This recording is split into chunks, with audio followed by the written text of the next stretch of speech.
বাংলাদেশ প্রসঙ্গে ভারত সরকার নেতিবাচক কোনো প্রসঙ্গ বা কোনো পদক্ষেপ এখনো পর্যন্ত নেয় তো নেই, বরঞ্চ ভারতের বিদেশ সচিব বিক্রম মিশ্রি গতদিনে বাংলাদেশে গিয়ে বৈঠক করে পরিষ্কারভাবে জানিয়ে দিয়েছেন যে ভারত আগের মতোই বাংলাদেশের সঙ্গে বন্ধুত্বপূর্ণ সম্পর্ক চায় এবং সমস্ত রকমের পরিষেবা যেন অক্ষুণ্ণ থাকে এটাই ভারত চায় বলে একদিকে যেমন জানানো হয়েছে, অন্যদিকে অবশ্যই সংখ্যালঘু নির্যাতনের প্রসঙ্গটি খুব দৃঢ়ভাবেই ভারত উল্লেখ করে এসেছে। কিন্তু ভারত সরকারের এই নীতি সত্ত্বেও আপনারা জানেন যে ইন্ডিভিজুয়ালি অনেকেই বাংলাদেশ প্রসঙ্গে রাজনৈতিক নেতৃত্বরাই বলুন কিংবা কোনো সাংবাদিক বলুন কিংবা অনেকেই বাংলাদেশ প্রসঙ্গে তাদের নিজেদের মতামত রাখছে। তার মধ্যে থেকে অন্যতম হলো যে শুভেন্দু অধিকারী সহ অনেকেই পেট্রোপল সীমান্তে গিয়ে একদিনের জন্য অবরোধ করে বলে এসেছিলেন যে ভারত থেকে চাল, আলু, গম, পেঁয়াজ, রসুন কিছুই আর ওপার বাংলায় পাঠাবো না যদি হিন্দুদের ওপর ক্রমাগত অত্যাচার হতে থাকে। যদিও এটা ভারত সরকারের স্ট্যান্ড ছিল না। এছাড়াও আপনারা জানেন, আপনাদের আমি দেখিয়েছিলাম বিভিন্ন হাসপাতাল কিংবা ইন্ডিভিজুয়াল ডক্টররা তারা কেউ বলেছেন যে বাংলাদেশ থেকে রুগী দেখব না, কেউ আবার ভারতের পতাকার অবমাননা সহ্য করতে না পেরে বলেছেন বাংলাদেশ থেকে কোনো রোগী আসলে আগে ভারতের পতাকার সামনে মাথা হেট করে প্রণাম করতে হবে, তারপরে আমরা তার চিকিৎসা দেব। আমি শুভ্রাংশু ভক্ত, জেএন রায় হসপিটালের পক্ষ থেকে আজকে আমরা একটি সিদ্ধান্ত নিয়ে বিজ্ঞপ্তি জারি করেছি যে আমরা আজ থেকে অনির্দিষ্টকালের জন্য কোনো রকম বাংলাদেশি পেশেন্টকে অ্যাডমিট অথবা কোনো রকম মেডিকেল পরিষেবা দেব না। তার একমাত্র কারণ যে এই বাংলাদেশ দেশটি স্বাধীন হওয়ার পিছনে আমাদের দেশের লক্ষ লক্ষ সৈনিকের রক্ত ঝরেছিল। আজকে সেই দেশে আমাদের দেশের জাতীয় পতাকার অবমাননা করা হচ্ছে, তাকে পায়ের তলায় পিষ্ট করা হচ্ছে। এই ধরনের বিভিন্ন বক্তব্য আপনাদের অতীতের পর্বে শুনিয়েছিলাম, আজকে আর শোনাতে চাইছি না। কিন্তু এই মন্তব্যগুলো কি সত্যি ভারত বিরোধী? এই মন্তব্যগুলো বা এই ধরনের স্ট্যান্ডগুলো কি ডাক্তাররা যারা ইন্ডিভিজুয়ালি নিচ্ছেন তারা তো জাতীয়তা বোধ থেকেই এই ধরনের নীতি নিচ্ছেন? এটা তো আর ভারত সরকারের কোনো নীতি ছিল না। কিন্তু এই প্রসঙ্গে একদিন শুনিয়েছিলাম যে ফিরহাদ হাকিম মহাশয় বলেছিলেন যে এটা ঠিক হচ্ছে না। এটা হচ্ছে আমাদের প্রবল আপত্তি আছে, কিন্তু একটা মানুষ যদি অসুস্থ হয়ে যায় সে আমার শত্রু হলেও আমি তাকে সুস্থ করব, এটা হচ্ছে একটা ডাক্তারের ধর্ম, একটা চিকিৎসকের ধর্ম, একটা চিকিৎসা কেন্দ্রের ধর্ম। ফিরহাদ হাকিমের সঙ্গে একেবারেই গলার স্বরের সুর তো মিলে গেলই, উপরন্তু আরো বেশ কিছু বলে বসলেন এককালে হিন্দু সম্প্রদায়ের মানুষ তথা গুণী শিল্পী সুমন চট্টোপাধ্যায়, এখনকার ধর্ম পরিবর্তন করা কবির সুমন। তিনি মন্তব্য করলেন যে ওপার বাংলা থেকে আসলে চিকিৎসা যারা দেবেন না বলছেন, কার্যত তাদের এক প্রকার হুঁশিয়ারি দিয়ে বসলেন কবির সুমন। প্রয়োজন পড়লে তিনি এবং শান্তি সেতু, জানি না শান্তি সেতু সেটা আবার কি সংগঠন, সেই সংগঠনের সঙ্গে তারই বা কি সম্পর্ক আমার জানা নেই, কিন্তু দরকার পড়লে শান্তি সেতু নাকি বাংলাদেশের মানুষরা ভারতের বা পশ্চিমবঙ্গের কোন কোন ডাক্তারের সঙ্গে যোগাযোগ করতে পারেন তার লিস্টও একটা বাংলাদেশের মানুষকে তারা জানিয়ে দেবেন, এই কারণে যাতে পশ্চিমবঙ্গে কিংবা ভারতবর্ষে এসে তাদের চিকিৎসা করাতে কোনো অসুবিধা না হয়। এছাড়াও কবির সুমন যেটা বললেন যে একটা রাজনৈতিক প্রোপাগ্যান্ডা চলছে এবং বিভিন্ন রকমের নাকি অপপ্রচার চলছে আমাদের এই রাজ্য এবং আমাদের এই দেশে বাংলাদেশকে নিয়ে, যেটা শান্তি সেতু এবং তিনি একেবারেই ভালোভাবে নেননি এবং তারা মেনে নেবেন না বলে জানিয়ে দিয়েছেন। কি বলেছেন কবির সুমন শোনাবো আপনাদের, তারপরে আসবো ব্যাখ্যায়।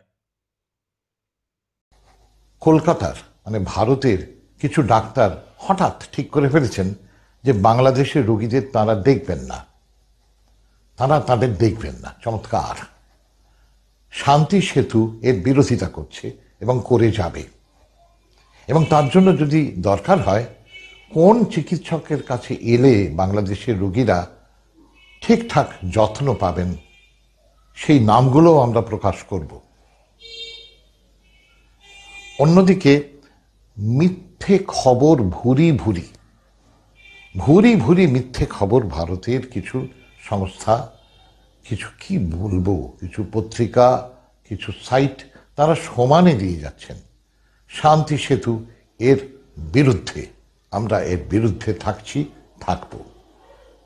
আবার বলছি, কোনো বিশেষ রাজনৈতিক মতবাদ কোনো রাজনৈতিক দল, কোনো ধর্ম, বিশেষ ধর্ম, রাজনৈতিক ধর্ম বা মতবাদ ভিত্তিক ধর্ম এর মধ্যে নেই। এর মধ্যে আছে শুধু বন্ধুতা, মৈত্রী, সম্প্রীতি, ভালোবাসা। জয় শান্তি সেতু, জয় ভালোবাসা। শুনলেন বন্ধুরা, একেবারে শান্তির দূত, পৃথিবীতে শান্তির দূত হিসাবে যেমন ওপার বাংলায় এসেছেন মোহাম্মদ ইউনূস, এপার বাংলায় ঠিক এই কবির সুমনের জন্ম। আমি জানি না নোবেল পুরস্কার কমিটি যদি এই ধরনের মানুষের সান্নিধ্য পান, তাহলে আগামী দিনে শান্তির নোবেল পুরস্কারটা পেলেও পেতে পারেন কিন্তু কবির সুমন। আপনারা জানেন বা আপনারা হয়তো টেলিভিশনের পর্দায় বিভিন্ন ভিডিওতে দেখেছেন যে শুধুমাত্র হিন্দু হওয়ার অপরাধে কি ধরনের আক্রমণের শিকার হতে হচ্ছে। এমনকি গোটা বিশ্বে ছড়িয়ে থাকা ইসকনের মতো সংগঠন যারা সেবামূলক কাজ করে যায়, তাদের প্রত্যেকটি বা যতগুলো সম্ভব হাতের কাছে পেয়েছে সেখানে গিয়ে সেই সমস্ত ইসকনে ভাঙচুর করেছে, দেবদেবীদের একেবারে জ্বালিয়ে দিয়েছে। শুধু দেবদেবী নয়, কোনো হিন্দু মানুষ পরিচয় পেলেই তার বাড়িতে গিয়ে লুটতরাজ থেকে শুরু করে বাড়ির মহিলাদের অত্যাচার এবং জমি কেড়ে নেওয়া, দগ্ধ পুড়িয়ে মারা। এ কথাটা আমি বলছি না, স্বয়ং শেখ হাসিনা তিনি আমেরিকান যুক্তরাষ্ট্রের ভার্চুয়াল মন্তব্যে এই বক্তব্য বলেছেন যে এতটাই নাকি মৌলবাদীরা সে দেশে উগ্রতাবাদ দেখাচ্ছে। আর এদৎ সত্ত্বেও আমাদের এ বাংলার শান্তি সেবক এই কবির সুমন, যারা পশ্চিমবঙ্গের এই ধরনের অত্যাচার, বিভিন্ন ধরনের অত্যাচার, যেমন সন্দেশখালী বলুন কিংবা আরজি কর বলুন, এই সমস্ত ঘটনা দেখে যারা মুখে কুলুপ এঁটে বসে থাকে, আর ওপার বাংলার মৌলবাদীরা তাদের স্বার্থ যদি ক্ষুণ্ণ হয় তাহলে কিন্তু বিবেক জাগ্রত হয়ে যায়, তখন মনুষ্যত্বের পরিচয় দিতে এরা দায়বদ্ধ থাকেন। আপনাদের এই প্রসঙ্গে শোনাতে চাইব যে ওপার বাংলার একজন মৌলবাদ নেতা তিনি বলছেন যে ভারতবর্ষ বলছে আমাদের লোকের চিকিৎসা করাবে না। আরে আমাদের লোকের চিকিৎসা করিয়েই তো ওদের পেট চলে। ওরা যদি চিকিৎসা না করায় তাহলে ওদের কি হাল হবে ওরা সেটা নিজেরাই জানে না। আর এটা এখন হাসিনার বাংলাদেশ নয়, এটা এখন 14 কোটির মুসলমানের দেশ বলে যে হুঙ্কারটা ছাড়লেন, সেই হুঙ্কারটা শুনলেই আপনারা বুঝতে পারবেন একটা বিকৃত মানসিকতার পরিচয়। এই বক্তব্যটি শুনলেই বুঝতে পারবেন। শুনুন এই বক্তব্যটি। ওদের আলু পেঁয়াজ লাগবে না আমাদের, আমরা কিনি বলে ওরা বেচে, বেচে বলে ওরা খাইয়া আছে। হসপিটাল বন্ধ করছে, বাংলাদেশিদের ট্রিটমেন্ট দিবে না, এখন ডাক্তাররাই কান্নাকাটি করতেছে, বাঙালিদের ডাকতেছে হে দেবতারা আসুন, 10% ডিসকাউন্টে ট্রিটমেন্ট দিব। বেটা আমাদেরটা খাইয়া বাঁচো, আবার আমাদের উপর দাদাগিরি করতে চাও, চলবে না বাংলাদেশে। এটা হাসিনার বাংলাদেশ না, এখন 14 কোটি মুসলমানের বাংলাদেশ। হিন্দুস্তানের আধিপত্যকে মেনে নেওয়া হবে না, হবে না, হবে না বাংলাদেশে।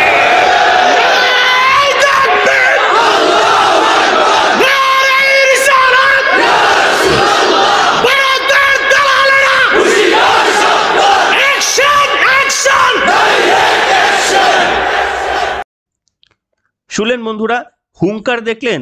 কোনো সুস্থ মানুষ এই ধরনের হুঙ্কার দিতে পারে? যারা কোনোভাবেই ভারতের সঙ্গে এঁটে ওঠার, যাদের কোনো যোগ্যতা নেই, একটা বাঘের সঙ্গে বেড়ালের যুদ্ধ হলে যে পরিণতি হতে পারে, সেরকম বেড়ালের মতো শক্তি নিয়ে কিছু কিছু মৌলবাদী নেতারা যেভাবে কাঁধ ঝাঁকাচ্ছেন, সেই ভিডিওগুলো কি কবির সুমনরা দেখতে পান?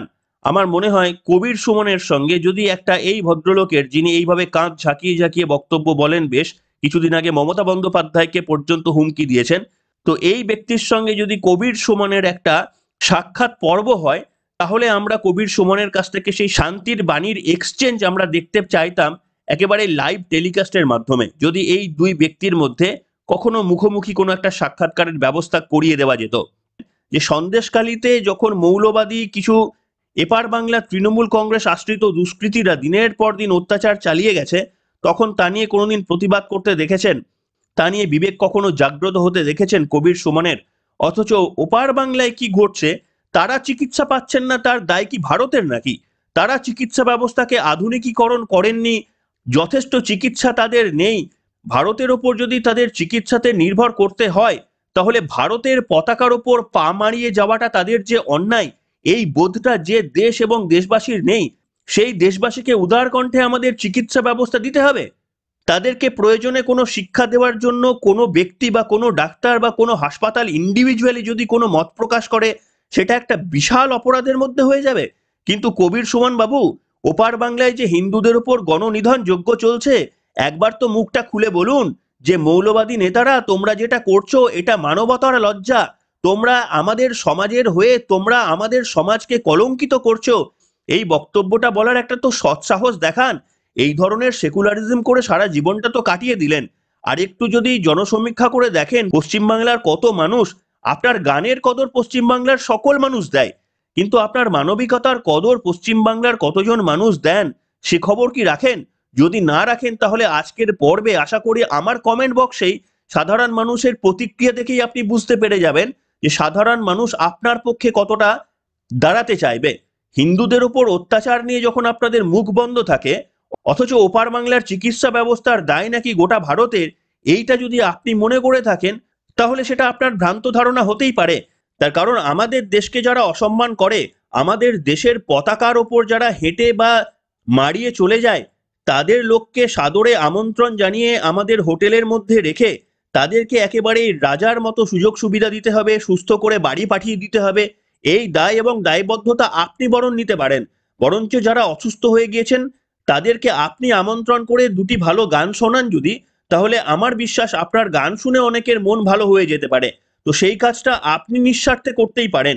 কিন্তু ভারতের পতাকাকে যারা অবমাননা করেছে তার বিরুদ্ধে প্রতিবাদ করতে কেউ যদি এই ধরনের মন্তব্য করে, তা নিয়ে আপনি এতটা ক্রুদ্ধ এবং রাগান্বিত হয়ে পড়বেন, এ কিন্তু সমর্থনযোগ্য নয়।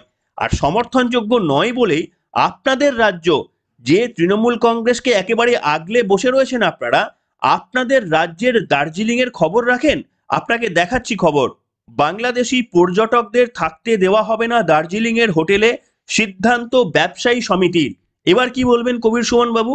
তাহলে কি বলবেন যে আপনি হোটেল ঠিক করে দেবেন দার্জিলিং এর, কোন কোন হোটেল বাংলাদেশিদের রাখতে পারবে, সেই জন্য আপনি আবার এই 70-80 বছর বয়সে আন্দোলন শুরু করবেন? করলে করুন, দার্জিলিং এ তাহলে বাংলাদেশিদের থাকার একটা ব্যবস্থা করুন। যদি না পারেন নিজের পক্ষে আপনি কিছু ভাড়া নিয়ে তাদেরকে রাখার ব্যবস্থা করুন। দার্জিলিং শহরকে বাংলাদেশিদের একবার ঘুরিয়ে তাদের মানসিকতাকে যদি আপনারা ঠান্ডা করতে পারেন, মৌলবাদীরা এসে যদি আমাদের এই দার্জিলিং এ ঘুরে পাহাড়ের ঠান্ডা হাওয়া খেয়ে তাদের যদি মাথা ঠান্ডা হয়, সেই প্রচেষ্টা আপনি নিতেই পারেন। কিন্তু ইন্ডিভিজুয়ালি কেউ যদি তাদের নিজের প্র্যাকটিস, প্রাইভেট প্র্যাকটিস থেকে বলে যে আমি বাংলাদেশিদের ট্রিটমেন্ট করব না, তার কারণ তারা ভারতের পতাকাকে অপমান করেছে, ভারত মাতাকে অসম্মান করেছে, সে কথা বললেই আপনাদের একেবারেই শিরদাঁড়া তখন শক্ত হয়ে যায়। আর এই গোটা আরজিকর পর্বে যখন পশ্চিমবঙ্গের সাধারণ মানুষ রাস্তায় নেমেছিল, কই মোমবাতির দেশটাই কি ফুরিয়ে গিয়েছিল যে একটা মোমবাতি নিয়ে মিছিলে অংশগ্রহণ করতে পারলেন না? কিংবা আরজি করের ওই ডাক্তার বোনটি নিয়ে একটি মন্তব্য আপনারা বলতে পারলেন না? সেই শিরদাঁড়া তো কই শান্তি সেতু দেখাতে পারলো না? বাংলাদেশের উগ্র মৌলবাদীরা যখন লাফালাফি করছে, তখন তাদেরকে শান্তি সেতুর মাধ্যমে আমাদেরকে একেবারেই সমস্ত ঢালাও তাদের জন্য বন্ধ ব্যবস্থা করে দিতে হবে। অদ্ভুত আপনাদের নীতি আর অদ্ভুত আপনাদের চরিত্র। যাই হোক, এসব নিয়ে বেশি কথা না বলাই ভালো। আমি অন্তত আর বেশি কথা বলতে চাই না। আপনারাই বলুন সাধারণ মানুষরা, সম্মানীয় কবির সুমন বাবুদের মতো লোকজন যদি আমাদের এই চ্যানেলের কমেন্ট বক্সটা অন্তত একটু পড়েন, তাহলে ধ্যান এবং ধারণাটা একটু পরিষ্কার হয়ে যায় যে আপনাদের মতো লোককে পশ্চিমবঙ্গের সাধারণ মানুষ কতটা রেসপেক্টের চোখে দেখে।